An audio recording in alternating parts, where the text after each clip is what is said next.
Log on to Coin TV's Channel 6000 website at coin.com. The address is CBS. Welcome home. From New York, come for the chili, stay for the fun. It's The Late Show with David Letterman.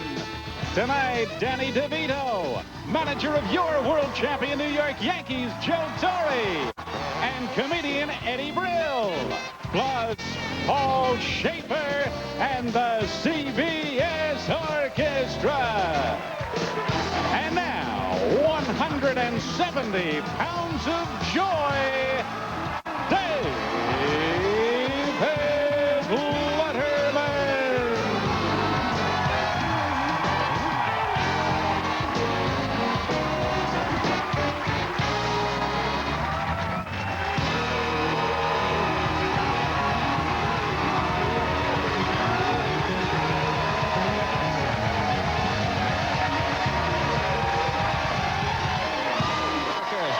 Thank you very much. Thank you, ladies and gentlemen. Very nice.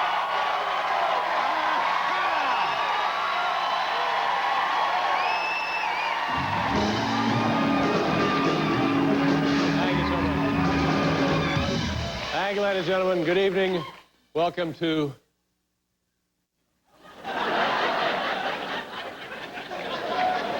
Thank you very much. Good evening, ladies and gentlemen. Welcome to Pleasantville. And did you folks remember to set your clocks back over the weekend? Yeah, well, you've got to set the clocks back. And you know what that means now? The nights are getting longer, you know, especially if you're watching CBS. Thank you very much. It's going to be a big week for the space industry on Thursday. You must be excited about this. John Glenn, the former senator, former astronaut, John Glenn, 77-year-old John Glenn, making history. On Thursday, he will be the oldest man ever launched into space. And it's, as a matter of, yeah, it's quite an exciting accomplishment. 77 years old.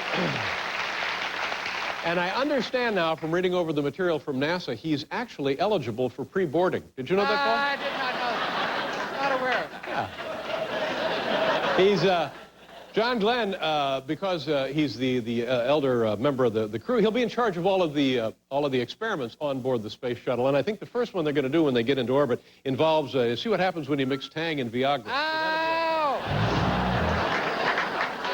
Yeah, big. Hey, boy, how about that? President Clinton, are you excited about President Clinton? And he works day and night, and he puts together the Middle East Peace Accord. Pretty impressive, isn't it? He got, yeah. President Clinton worked around the clock, and he got Benjamin Netanyahu and Yasser Arafat to agree on a peace accord for the Middle East. And I believe part of this, the Israelis, for agreeing to the deal, get $1 billion in aid. It's the same deal Mike Piazza got with the Mets.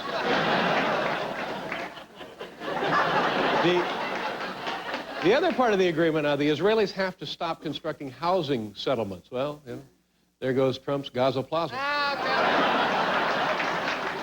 Gaza Plaza.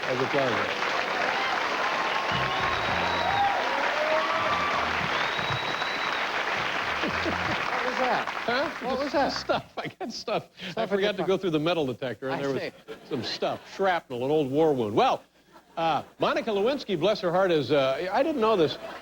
She's apparently gotten a little bit overweight in the last couple of months, and she's trying to lose some weight now. And, you know, when you have something like that, some personal circumstance in your life, you always have to establish goals. And Monica now has she would like to be, and I don't know how big she is, and it's none of my business, frankly, but her goal now, she would like to be a size 5 in time for the impeachment. Pretty good. Not so bad. Yeah, Monica's going to lose the weight because, and you can't blame her because she wants to look sexy again. And I thought, well, yeah, good idea. You know, she's very candid about this. She said she knew she had a problem with her weight towards the end there. She knew she was getting a little too big because she was actually having trouble fitting under the president's desk. So she knew that was a problem. You can't blame her. Can't blame her. Ladies and gentlemen, on the Late Show tonight, Danny DeVito, Joe Torre, and Eddie Brill. Here's Paul Schaefer.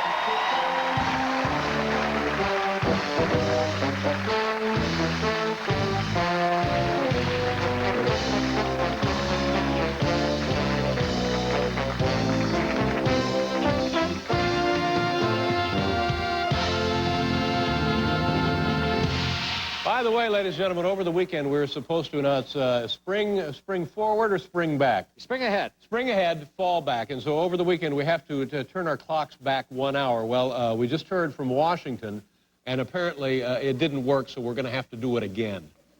I tell you something, I've told that joke every year for 16 years. It never gets a laugh. But wasn't it great to have that extra hour of sleep? Wasn't it just lovely where you wake up and you say 3:30? Wait a minute, it's not 3:30, it's 2:30. Right. And you go back to bed. You know, sure you've missed lunch, but still, you know. Wouldn't it be great if you could do that every night? That would be Just lovely. turn the clocks back every night? Yeah, well, let's do it every night. You can't. Oh. We'd never be here. We'd All just right. be home snoozing. Well, How was your weekend? my week was marvelous. How was yours? I had a great weekend. In fact, I videotaped my weekend here. I'm going to show you my weekend. Now, this is kind of a high-concept piece of comedy you're about to enjoy.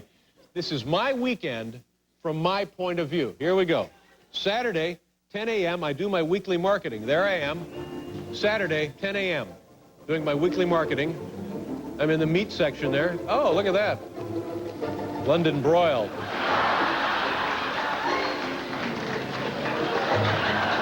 Okay.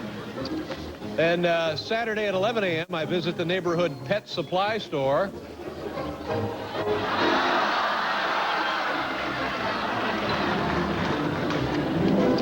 Saturday at 3:30 p.m., I do the laundry.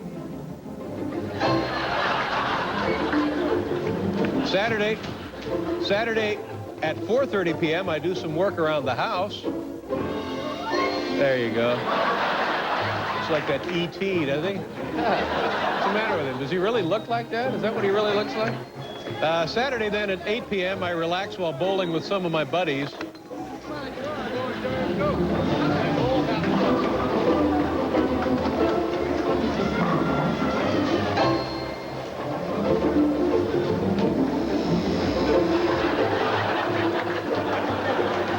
All right, then Sunday at 9 a.m., I feed my pet parakeet, Budgie. Then Sunday at 12 p.m., I work my weekend job. And then Sunday at 3 p.m., I spend a few hours outside painting. And finally, Sunday at 5 p.m., it's time for my weekly phone call to Mom. Hello? There you go. That was my weekend, Paul. So you had a nice weekend. My weekend. Glad you had a good weekend.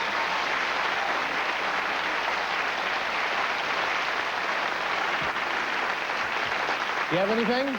No, not a thing. Anything? Okay, that's it. We'll be right back with Danny DeVito and tonight's Top 10 list.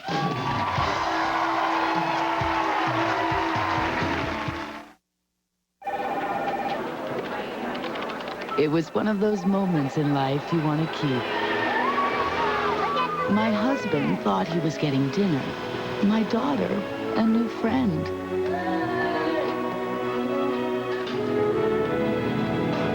Time to cook the lobster.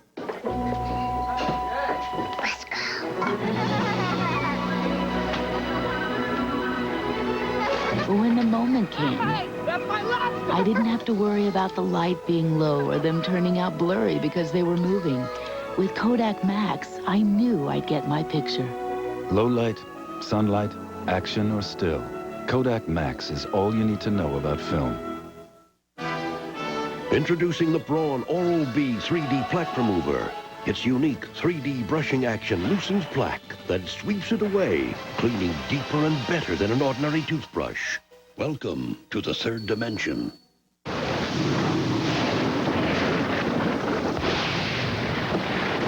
How's Max doing? He's doing okay. So how long before Max can play again? Well, the vet said Max will be back to his old self in a couple of days. Even the interior of the Chevy Blazer was designed to make you feel at ease. A little security, In an insecure world, Chevy Blazer, like a rock.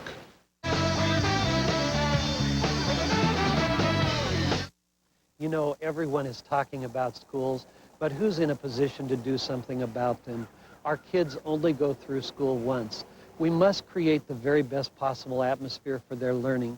That's what all parents want. Class sizes where all students have access to excellent teachers, safe schools free of bullies and juvenile criminals, back to the basics, set high standards and demand that they be met. As your school superintendent, I will make a difference.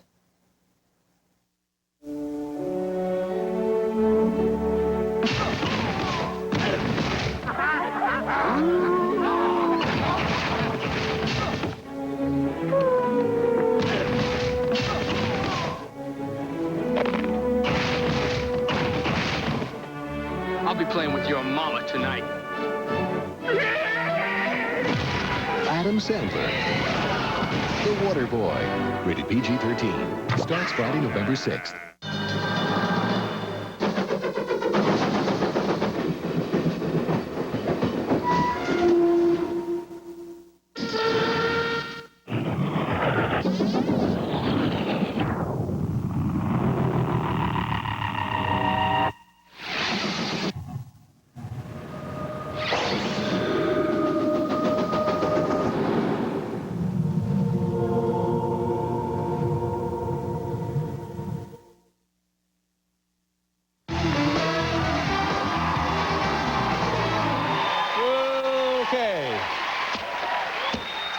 On the show tonight, Danny DeVito is here.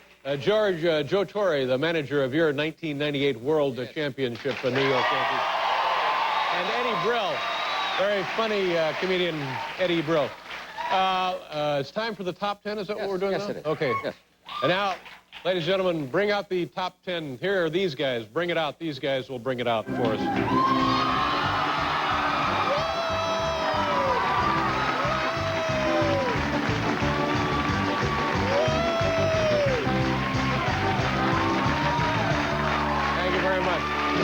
Congratulations.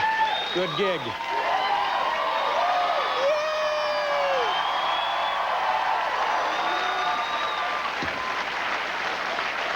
The category tonight, have we done the thing? Have we done didn't do the thing. All right, Do turn the on thing. the thing. Do the thing. Here we go.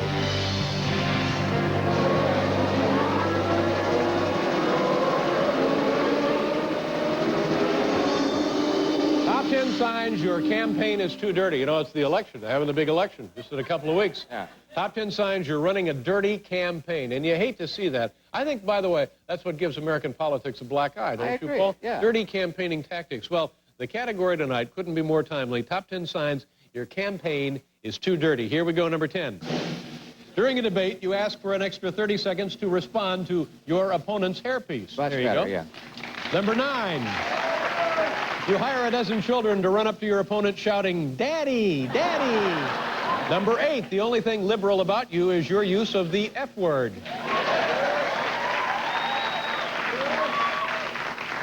F word, F word. We're now using F word for comedy.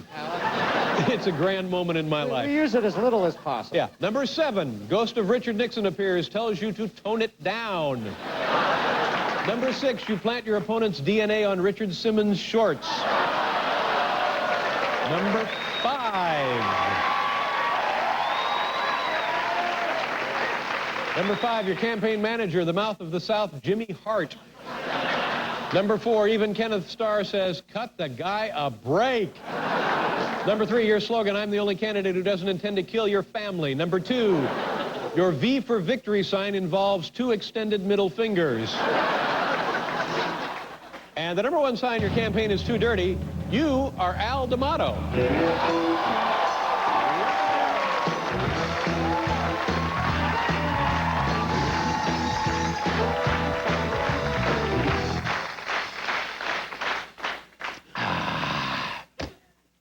Our first guest is one of our favorites of the big-time motion picture stars. He has a brand new motion picture entitled Living Out Loud. It opens October 30th. Please welcome the lovely, the entertaining Danny DeVito.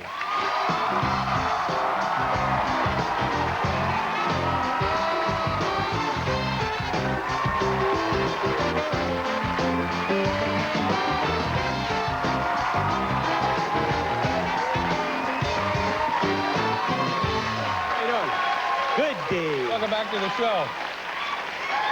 Thank you. Thank you. How have you been? I've been great, Dave. It's always good to come back here. You have a good summer? I had a great summer. What kind of things do you do? You never take any time off, do you, really? No. Yeah, I take some time off. I mean, I've Seems like you're always working, though. Yeah, I'm always working, but I get a chance to go with the family once in a while. We went on a little scuba, not a scuba dive, a snorkeling. Oh, snorkeling, yeah, that's I don't great. scuba dive, you go too low. Yeah. Snorkeling, you just, you know, but it worked out okay, except for I got attacked by a barracuda. Oh, that's very dangerous. Cuda attack. You have to be very careful. Yeah. They come right at you. Barracuda, yeah. Why? How Well, did that? you know, it was like a weird thing. I was snorkeling. Rhea was with Gracie and Jake, the two kids up in front. I was with Lucy, my 15-year-old, and she was like holding my arm, and we were just going along, looking at all the fishies and all the all the coral and everything. And I saw, out of the corner of my eye, this big fish was kind of lurking in the in the weeds, and it was like it had little beady eyes, and it had like teeth that you could see, like they were just like sticking. I looked at this thing, and I did the worst thing you could do. I stared at it. I was frozen. You're not supposed to look at it. No, this is what I found out later. You're not supposed to. Why can't you? They're very territorial, you know, and they think you're threatening them. So I was just floating along. My daughter was clutching my arm, and I poked her, and I said, like this, and I was staring at the fish. And suddenly the fish went, so I started flailing my arms like crazy. And I swam and swam and swam to try to get away from it. It didn't get me. But, I popped my head up, and my daughter's head pops up over there, and she said, "You deserted me." And I said, no, honey. I was trying to lure the fish away.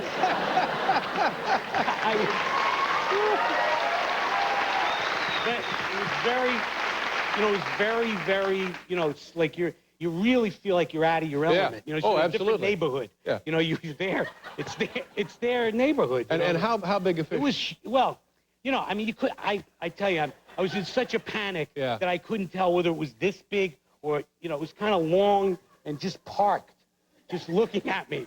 But, they can be dangerous. I don't think they can kill you, but they can just bite you. Rip a piece of flesh. They have the razor-sharp teeth. Yeah, razor-sharp teeth. Yeah. So I'm not, good in places like that, but I had a good time otherwise. And when you played on the beach. When you were a kid, did your family take you on vacations like that?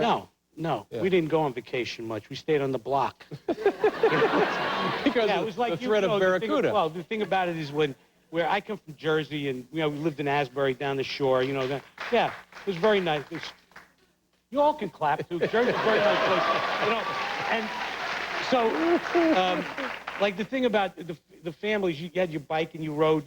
That block was your neighborhood. Really was. That's all you went. They put you in a yard to play when you were a kid. When you were a kid? You were there at 5 o'clock. It was good. You come in and eat dinner. Yes. Yeah. Did you go to films when you were a kid? Did you go to movies? All the time. Do you remember the first movie you went to see by yourself? Oh, by myself? I think I Am a Camera. That's an X-rated movie. It was on the condemned list. Remember the condemned list? That was like, you couldn't go to see the... I don't remember, the first one. I used to go every Saturday and Sunday. Do you remember the first person on the big screen that got your attention where you said, whoa, man, this could be for me? This is really the greatest. Well, I'm a big Jerry Lewis fan. I was always a big Jerry Lewis fan, even though I don't do that kind of physical comedy. Right. Abbott and Costello, or maybe more like, and Humphrey Bogart, but actually Cary Grant. I thought maybe I could do. That was the one. But he turned the corner for me. It's interesting because you're a great actor. Oh, thank you. You're very fun. Because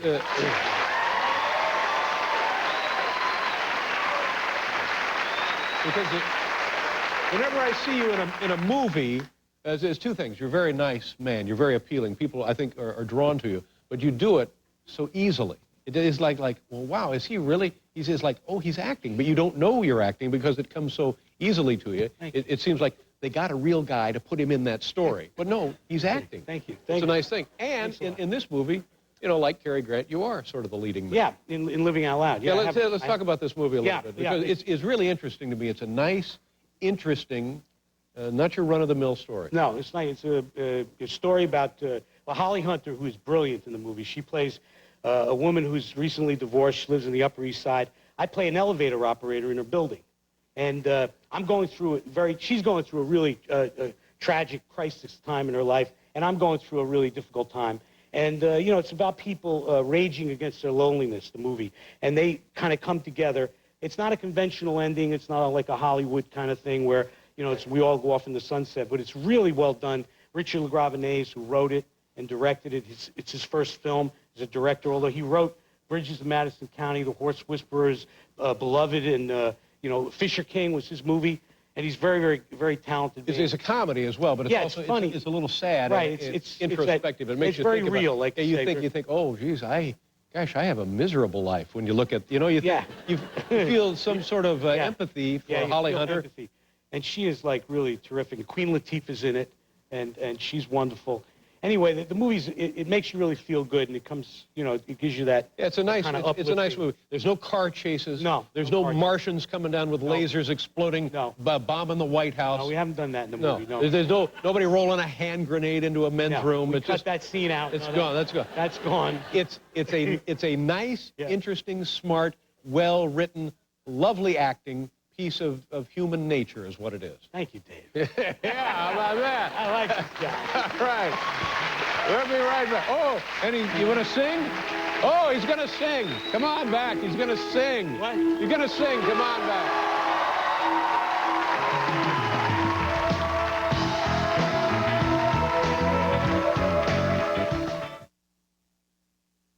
My mom's a big person. Fireman. My dad has this real important job with this big fancy office where he's the boss.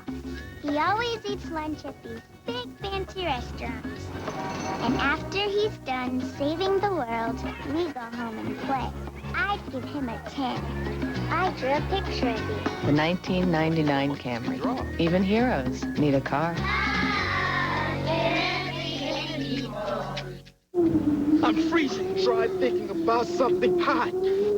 Wendy's spicy chicken sandwich is seasoned with a blend of pepper and spices, so you'll feel warm all over. Come on, man. Tell me what you're thinking about. You mind if I open the window? When you're hot, you're hot.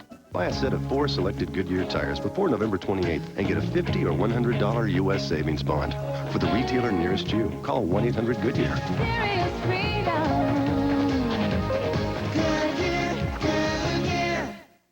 A terrorist killed in custody. Was it a rogue gunman? I did my duty as a Marine. Or an official act? The White House might be very supportive. All new Jag, CBS Tuesday. A 15-footer with frightening fangs is about to catch a seal off guard. This great white shark is living up to its reputation as a lean, mean eating machine. It's always amazing stuff on Real TV. Tomorrow at 7:30 on Coin TV 6.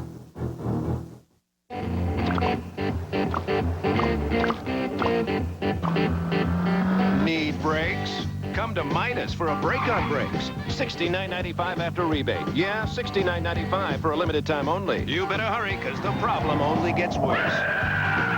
With our standard brake package, we'll service your brakes and you'll get our guarantee for as long as you own your car. So get into Midas now for the brake you need. $69.95 for brakes. Midas Brake Service. It's worth stopping for. 1 can of paint, $26. Al, check approval, register 5. 1 lousy can of paint, $26. Al, check approval on 5. Knowing you'll never have to wait for Al, priceless.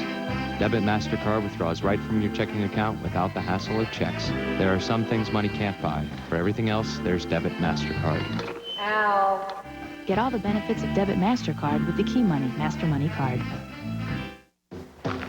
The Carl's Jr. Superstar. If it doesn't get all over the place. What's that? I don't know. It doesn't belong in your face. You're watching Coin TV, News Center 6.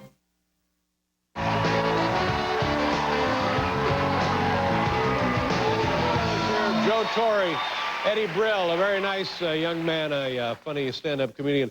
And it seems like your film company, Jersey Films, is that what it is? Yes, Jersey Films. It seems like you're always involved in nice projects. Yeah. Nice kind of interesting, smart, sort of cut above the average kind of stuff, you know? Yeah. Well, how do you do that?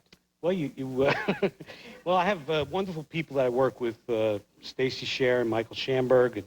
And, we read lots of scripts. We decide on the things that we're going to do. What we're doing right now is Man on the Moon with Jim Carrey. that's shooting right now. He's playing Andy Kaufman. Andy Kaufman. Yeah, and so that was a project I always wanted to do, and we put that together with Milos Forman's directing. You worked with Andy Kaufman on Taxi. Yeah. Yes, Taxi. Yeah. But I'll talk about that in a second.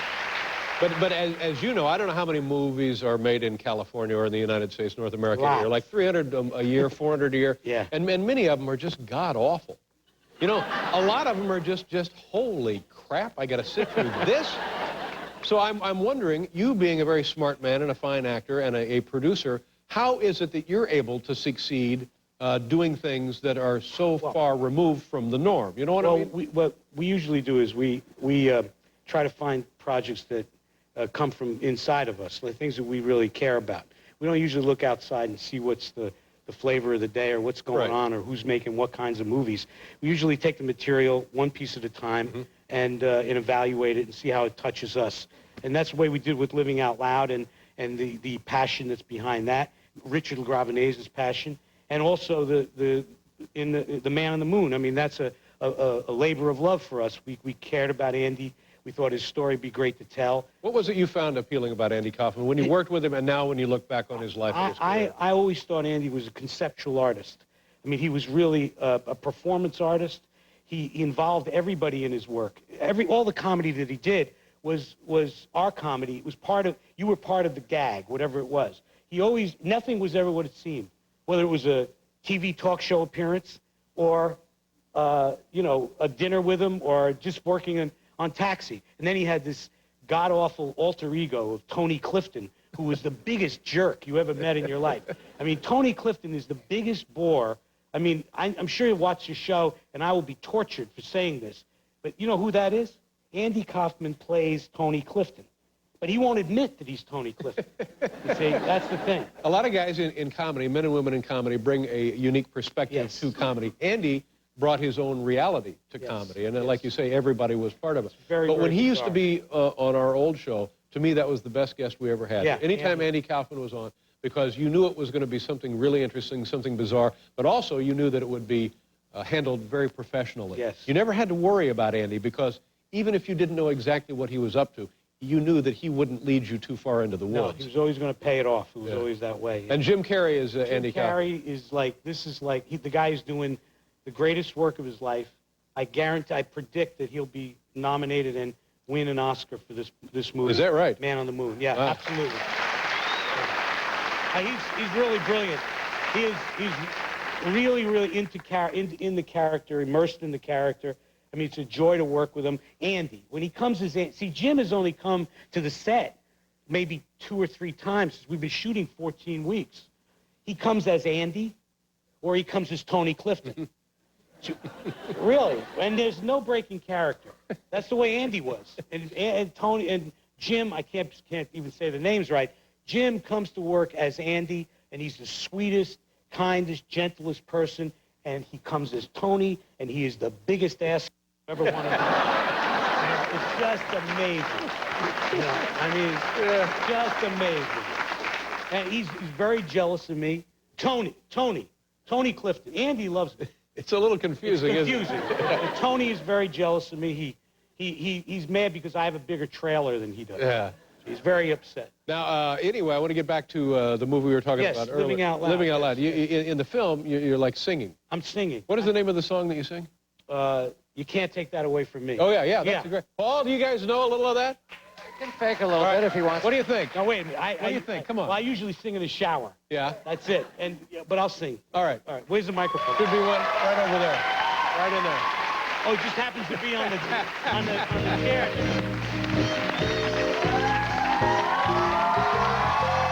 The way you wear your hat, the way you sip your tea, the memory of all that. No, they can't take that away from me. The way you smile just beams, the way you sing off key, the way you haunt my dreams. No, they can't take that away from me. No, they can't take that away. They can't take that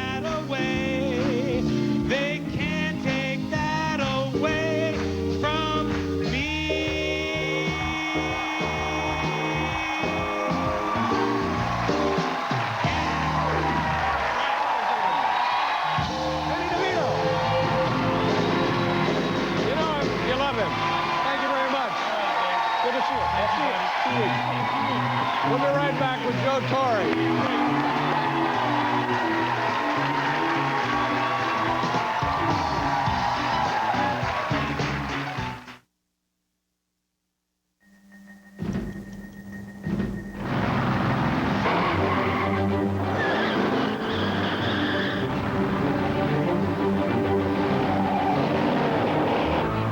Luxurious Nissan Maxima is one of the 10 best engines in America, something which may come in handy, say, you're ever late for a flight. Get $1,000 cash back on the purchase of any '99 Nissan Maxima. Joan London for Claritin. For years, I tried to deal with seasonal allergies. I took a million different kinds of over-the-counter antihistamines. Had a cupboard filled with allergy medications. They made me feel drowsy. Then my doctor prescribed non-drowsy, once-a-day Claritin. Claritin works for me. Claritin has a low occurrence of side effects, such as headache, drowsiness, fatigue, and dry mouth. After I talked to my doctor, I was amazed at how easy it was to control my seasonal allergy symptoms. The job of the FBI is to respond. Two men. The Army's a broadsword, not a scalpel. Two methods. I'm declaring martial law in this city. You can't do this. One nation under siege. It's lose-lose any way you play it. On November 6th, freedom is history. We do that, and they've won. Denzel Washington, Annette Bening, and Bruce Willis. Right now, right here, I am the law. The Siege, an Edward Zwick film. Rated R. November 6th, only in theaters. The more power, the quicker the flash, the brighter the smiles. Introducing new Duracell Ultra with a concentrated power force to get more life out of your high-tech devices. New Duracell Ultra. More power, more life.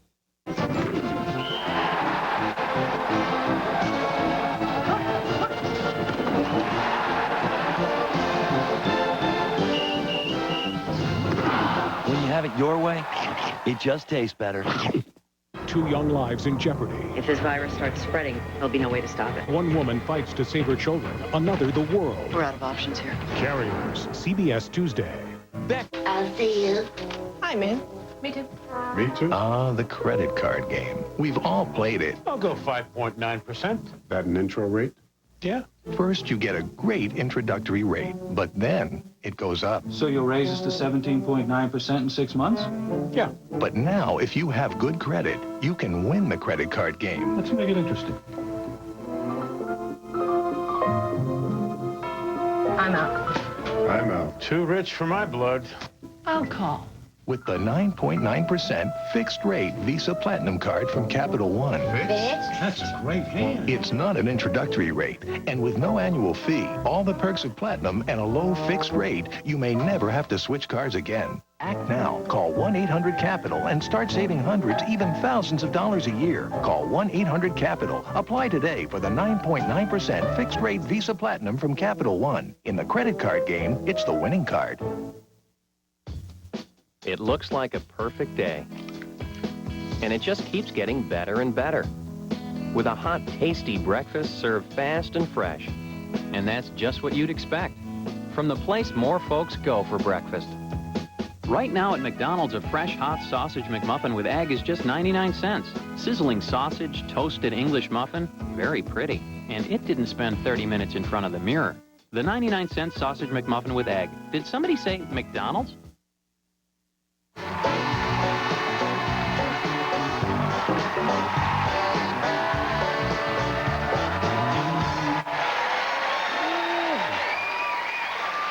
Just last week, our next guest led the New York Yankees to a sweep of the San Diego Padres, earning the team its second World Series championship in 3 years. From your New York Yankees, here he is, manager Joe Torre. Joe?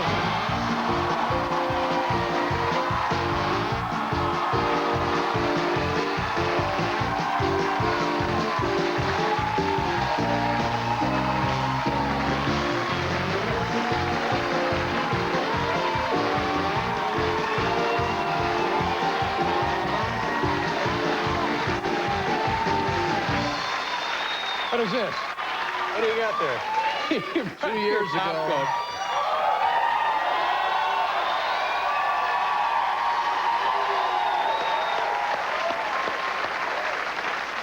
2 years ago, I was still in a trance when I came out here. That's right. You guys doused me with champagne, so I'm not taking any chances.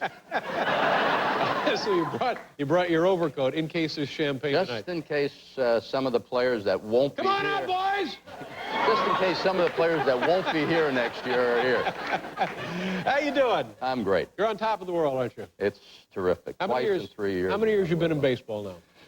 Wow, 1959. 59? Was that first major league appearance? No, first major league appearance 1960. 1960? So almost 40 years. So, man, and here we are. What a great thing to happen. I mean, well, forget the World Series, as two with the Yankees as manager. That was a pretty good career anyway, wasn't it? But now, here, 40 years later, you're a champion of Best the world. time of my life. Yeah, it ought to be, really. Best time of my life.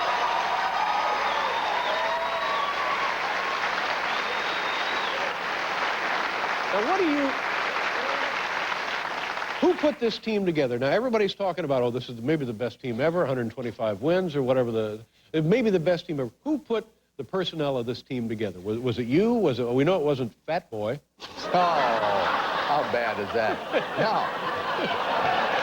I don't know who you're referring to on that.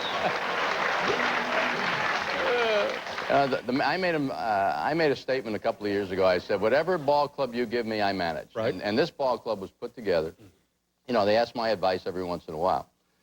But Brian Cashman, our new general manager, George Steinbrenner, Mark Newman, all the people in Florida make the decisions on trades. And, of course, they run them by me. But, you know, I don't know, you know, what I say, if what I say has anything to do with it. But they gave me this ball club. And once we got Knobloch, and at the time, not knowing it, once we got Scott Brocious, it really put it together. Yeah. So a lot of stories. You mentioned Knobloch, and then that thing he pulls, he goes to sleep there.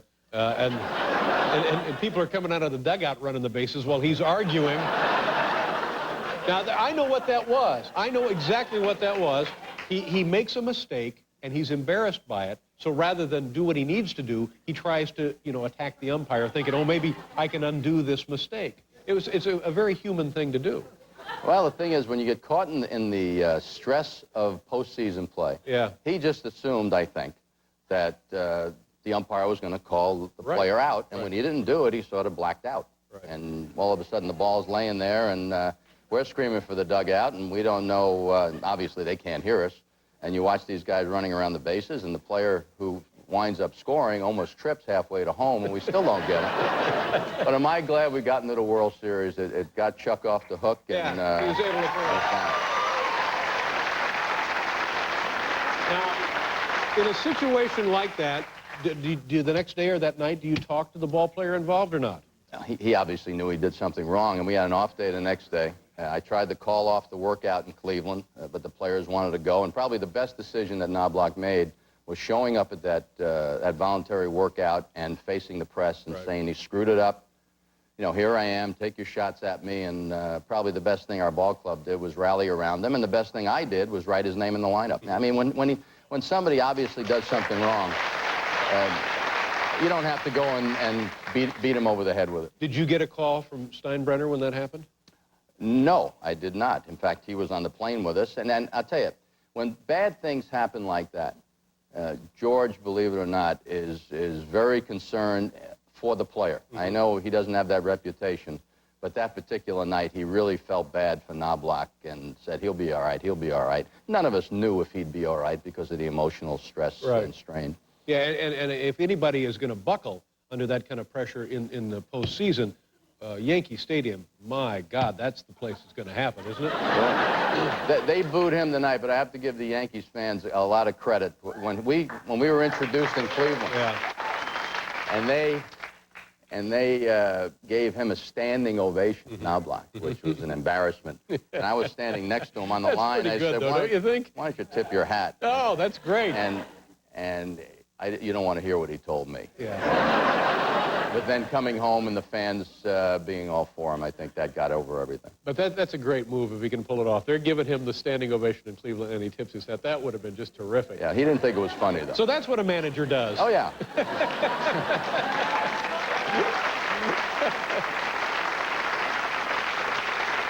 So you're saying that because to me there's like two Georges. There's the George before the suspension, and then there's the George after the suspension. And the George before the suspension, he was firing. You know, Billy Martin was fired 8 times before lunch. Then he'd hire him back and fire him again. He was firing his secretary. He was firing everybody and screaming and yelling. And now you're telling me that we have actually the manifestation of some humanity from the guy. Is that, honestly? There's more than 2 George Steinbrenner. Yeah. More than 2. Yeah. I think, you know, and I love Billy Martin, but they were pretty much used to beat heads all the time. I think I probably have talked George out of firing me a few times. Billy wasn't able to do that. George ain't going to fire you. I'll tell you why. George is not going to fire you, and it's not only because of the World Series. You're a smart guy. And George knows you're smarter than he is. He's not gonna mess with you. I tell you, good players have a habit of making you look smart. I had trouble finding some in that postseason. It's different than during the season. Mm-hmm. I had trouble finding spit. Oh, is that right? You're dehydrated? Oh boy, scared is the word. And then I go out to the mound, and Derek Jeter comes up to me. Here's a 24-year-old kid, and he starts beating me on the chest. He says, "You all right?" I said, "Almost." Yeah. You know, we were like in the 8th inning of Game 4 of the World Series. Is it easier now or harder now to put together a team like this because of free agency and all of that sort of thing? Is it? It seems like it might be. It could go either way. Right? Well, it's easier if you have the money to spend like we do. Yeah. And it's harder. It's harder to put the egos on the back burner. Right. Because this ball club was very unselfish. Everybody cared about winning. Everybody wanted to play, but they understood the other guy who was playing in their place deserved to play also. It was a dream team as far as I was concerned in managing this club. Sitting here right now, do you know of guys that are not going to be on the team next year that make you concerned, that make you nervous? Well, Bernie's a possibility. I know George is going to try to sign him, and he's going to, you know, try to sign Brocious. Now, what's the deal with Bernie? I hear on the postseason and the World Series, they talk about he's mysterious, there's something odd, he's behaving unusual. Is that any of that true? Well, Bernie's always behaving unusual. And it's not a negative. You know, Bernie will come by, and all of a sudden he'll ask you some question that has absolutely nothing to do with baseball. Bernie is a wonderful person. I mean, you like to take him and hug him. You know, sometimes when he swings the bat and it's not a base hit, he doesn't understand why that is. Yeah. But there's such an elegance about him, and when, you know, it's working for him, it really works well. But his presence is very important for us. It really is. You know who else is an interesting presence, interesting man, and I think a smart and nice guy also is David Wells, who was here Friday night. Right. Yeah.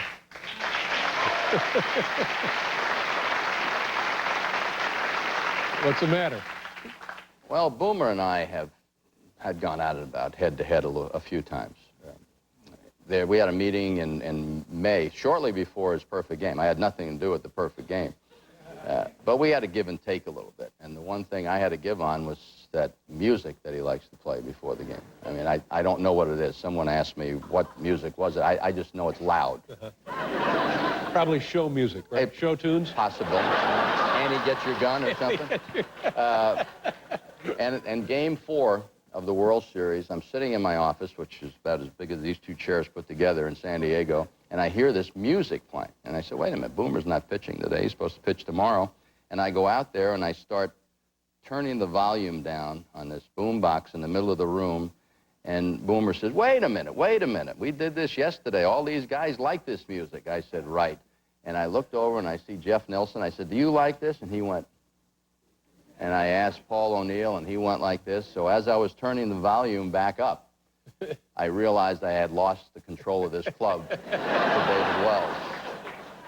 Congratulations on a great year, and I mean, my God, this one season is a career, isn't it? 125 and 50 is an incredible.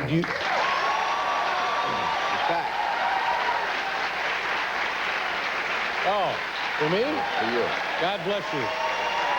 You think?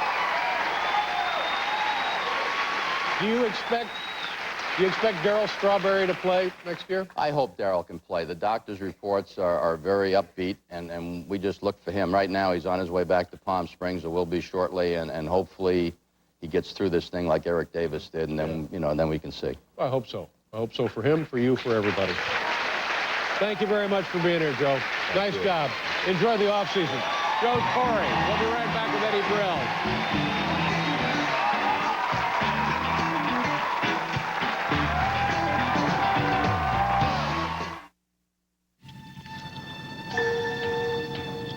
Showtime. We got money.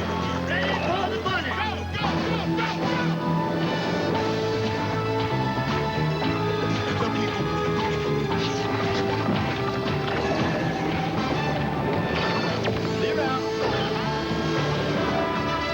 Kid, welcome to the big leagues. Introducing the new Energizer Advanced Formula. No battery lasts longer. My cousin Al still swears he never gets enough to eat. So tonight we took him back to the Olive Garden for more of their never-ending pasta bowl. Now they added a new pasta, rigatoni and spicy arrabbiata sauce. Plus all the salad and breadsticks for $6.95. The Olive Garden. When you're here, your family. This Halloween, vampires are an endangered species. You can't kill me. Why, baby? James Woods, John Carpenter's Vampires. Rated R. Opens everywhere Friday. Becker on HMOs. Health maintenance organization. You go in with a headache, you know, they do a credit scan before they do a CAT scan. You want surgery? They do a biopsy on your wallet. You know what HMO stands for, don't you? Have money or die. Are you finished? For now. Good. Ted Danson is Becker. Premiere CBS next Monday. Start. Feeling connected.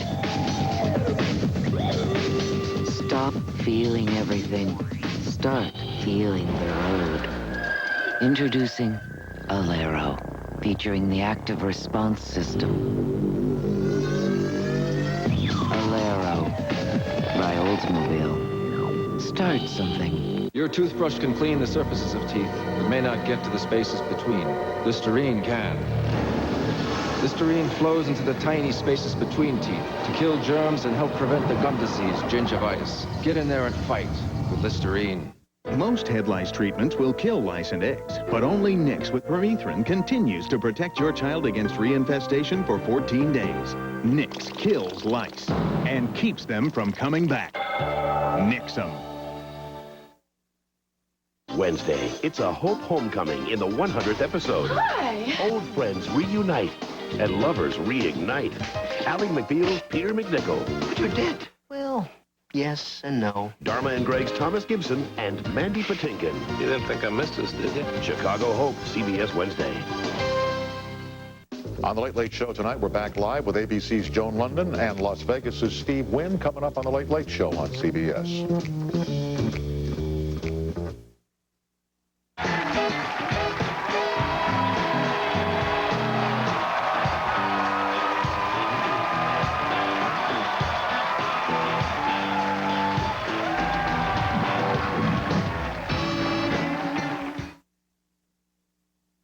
A stranger from the next world. Do I blend in? Has come to visit ours. You want me to be your guide? I wish to see the world. On November 13th, Universal Pictures invites you to experience life through the eyes of Joe Black. I have this weak feeling in my knees. Brad Pitt, Anthony Hopkins. I don't want to leave. Meet Joe Black. I want to be with you, Joe. A Martin Brest film rated PG-13. Starts November 13th. When you give a solitaire, you say more. And you say it with more brilliance, more depth, more fire.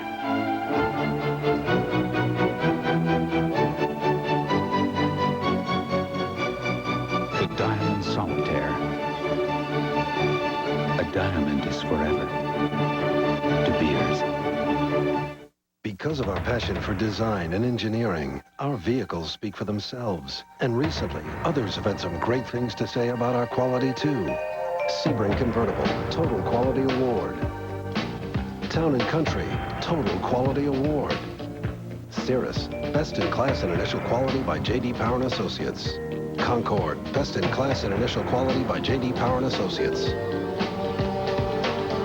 Chrysler, engineered to be great cars. One anniversary card with 2 tickets to Indy inside, $3,500. Caravan to the Blue City, $64. Boat to the Palace on the Lake, $28. 25 years. More better than worse. Priceless. There are some things money can't buy. For everything else, there's Platinum MasterCard. With a high spending limit for the things that matter.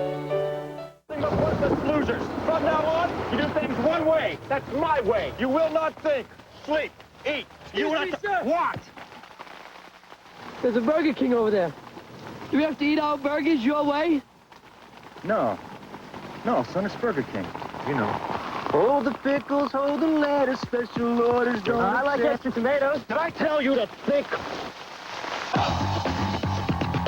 When you have it your way, it just tastes better.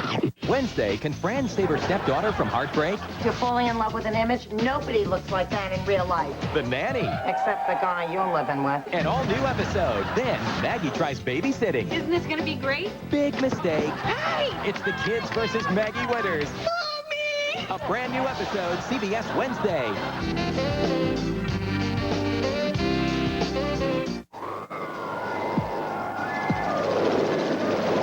Winter's coming, and before you know it, you'll be up to your fenders in the green stuff. That's right, the green stuff. Presenting $2,500 cash back on Bravada, the one SUV with the Smart Track system that automatically adjusts to changing road conditions, making it the perfect year-round vehicle. So visit your Oldsmobile dealer and play in the green stuff while you can.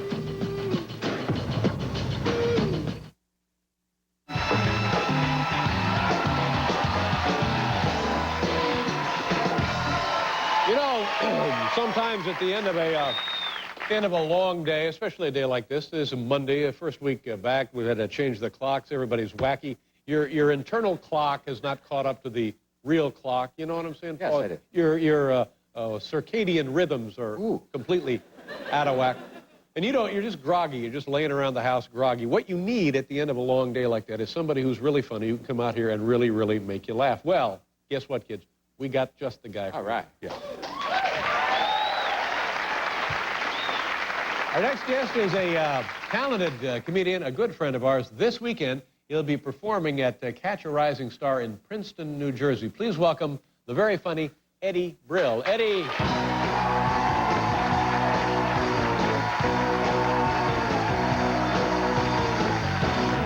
Thank you very much. How you guys doing, all right? Pretty good, thanks. Here's something that's really strange to me. I don't know. You know, we have one electric company in New York City, and they're called Con Edison. And they're our only electric company. Yet they advertise on television. What the hell are they thinking about? Our bills are more expensive because these idiots have decided to advertise. What could they possibly say in a commercial that would make any difference to us? Hi, we're Con Edison. Sorry.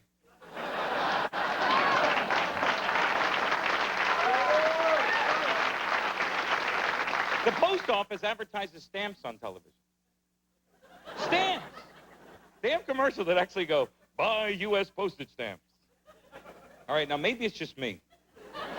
But my whole life, all I've ever bought was U.S. postage stamps. Because when you try Scotch taping 32 pennies to the envelope, it never gets there. Because every time you put a penny on the envelope, it weighs more, so you can put another penny on, then it weighs more, you put another penny on, and you can never win. Think about this. It's common sense. If you're the post office and you have a message for people about stamps, don't spend millions of dollars in television advertising. If you have a message for people about stamps, put it in the mailbox. You're going there anyway. It's like, you know what I'm saying? You hear what I'm saying? It's like having a commercial for air, you know. Air, breathe it in, breathe it out. Air, brought to you by the oxygen people. O2.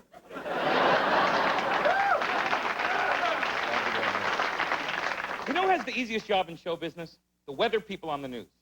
They do. Think about it. What do for a living? They point to stuff and make it up. That's their job. They play pin the tail on the map. They make $1 million. It's really going to be cold and rainy here. Now back to you. I've got to cash my check. Bill?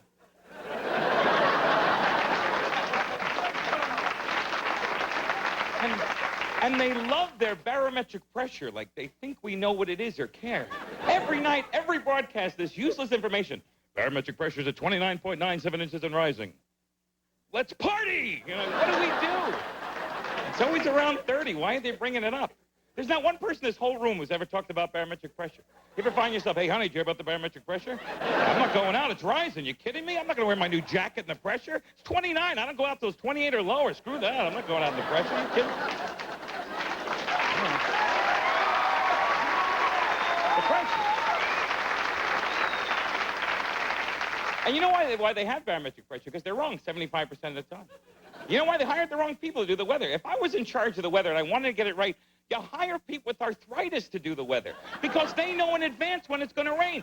You see a weather person bent over with a gnarled hand pointing to the map, you better get your slicker on because it's going to rain. These people are in touch with the weather. Yeah.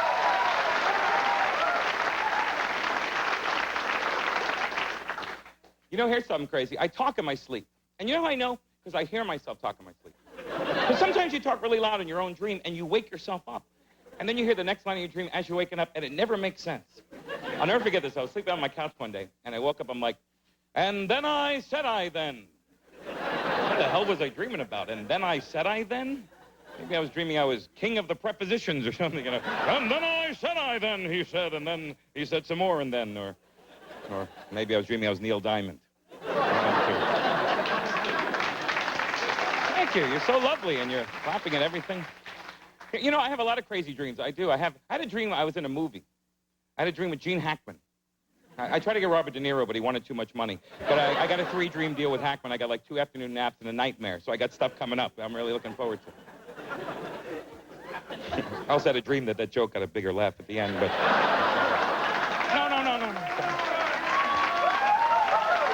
I know you didn't know what to do at that point. Is that over? Is that the end? You know that foreigners have the toughest time in the whole world with the American English? You know that? You know why? Because there's too many cliches we use in this country that, if taken literally, would be devastating for foreigners. And I'll give you an example. When people are upset, we always go, for crying out loud. What? For crying out loud, kids who are trying to have fun. For crying out loud, it's like an award you give to a child in nursery school. And here's the award, little Buddy Ryan, for crying out loud. Let's hear it for him. Thank you. And he wins the award for crying over spilled milk. Splash. He'll cry at the drop of a hat. Fling poo. He'll cry his eyes out. Fling pling. He's good crying, Buddy Ryan. Here's another one. Needless to say. Needless to say, I had a great time tonight. Needless to say. Then don't say it. Well, it goes without saying. Then shut up. I love when people preface the sentence where they know this is going to sound crazy, expecting to go, I know this is going to really sound crazy, but... I told you it was going to sound crazy.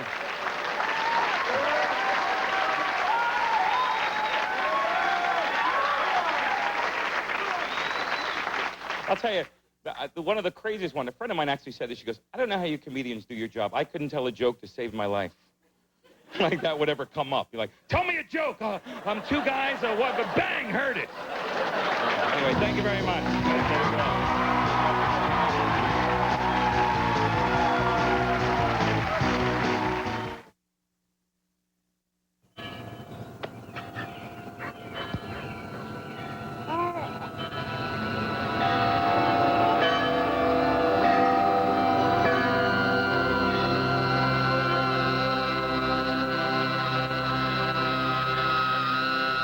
Fear of long-term relationships? The Accord will make you hyperventilate. The 99 Accord. It lasts a long, long time. You know what? That's a great combination. I like these pants. I need more work clothes. Very professional. The vest with the sweater over that, it's nice. I like the fabric. I like the texture. Oh, really nice. Yeah. I'd wear it to work because we go business casual. That could be Ann Taylor. Oh, Macy's. Nordstrom's. Oh, Ward! Montgomery Ward? Wow. We'll go to Ward's in a flash. Yeah, the price is right, so. Price is right. That means a lot. We're changing everything to change your mind. Skiers and snowboarders, U.S. Outdoor presents Ski Etiquette. Always stay in control. and never pay too much. Come to U.S. Outdoor Store's preseason ski sale. Save on Kesley skis with Solomon bindings, just $189.95. Assorted Lamar snowboard sale priced at $179.95. And men's and ladies Nordica Performance ski boots, just $149.95. U.S. Outdoor Store, where skiers help skiers. Parks, beaches, rivers, salmon. These are the things that make Oregon special. But after years of neglect, these Oregon treasures are in serious trouble. That's why Measure 66 is so important. By dedicating just 15% of lottery funds, we will restore and repair our parks and protect our salmon, all without raising taxes. Oregon is a special place, but it's up to us to keep it that way. Vote yes on Measure 66.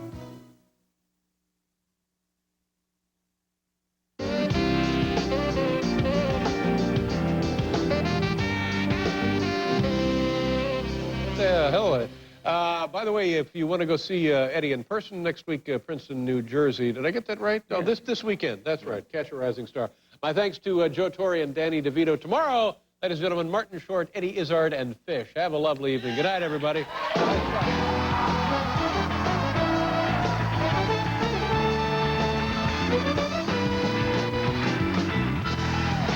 Sylvia? In case you just tuned in, the Weather Service has issued a severe thunderstorm warning for our entire broadcasting area. There have been reports of lightning strikes as well as extensive flooding throughout our region. Currently, the forecast calls for continued thunderstorms this afternoon and evening with another 8 to 10 inches of rain before this storm system moves out of our area. There's a traveler's advisory in effect until 11 o'clock tonight. So it looks like the only thing to do is to stay inside. Check one out at your Jeep dealer. She went to public schools in Bothell, and Patty Murray has taught young children. I know firsthand that education equals opportunity. Some people say our public schools have failed, but I say Congress has failed our public schools. We have to require higher standards, reduce class size, replace portables with real classrooms, and restore discipline. Because investing in our kids is the best investment we can make.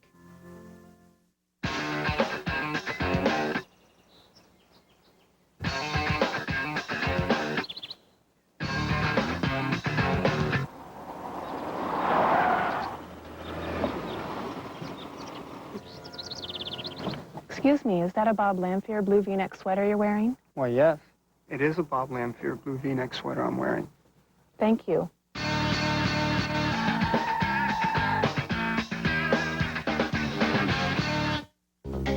Step up to Shoe Pavilion and save on Reebok, Naturalizer, Doc Martens, Nichols, and countless other top brands. Dr. Scholl's casuals for men are $59.95 at specialty stores. At Shoe Pavilion, they're half the price. Women's simple clogs are $72.95 at better department stores. At Shoe Pavilion, you'll save over $52. Step up to Shoe Pavilion. You'll save up to 75% on everything, every day. When your car needs service, the choices, just like today's cars, can be complicated. Let Meineke put all the pieces together. Count on Meineke for brake systems, shocks, struts, and of course, mufflers.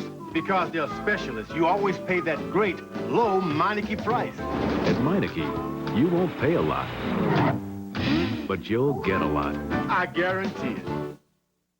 Should you spare the rod? Tomorrow on Coin 6 News at 6.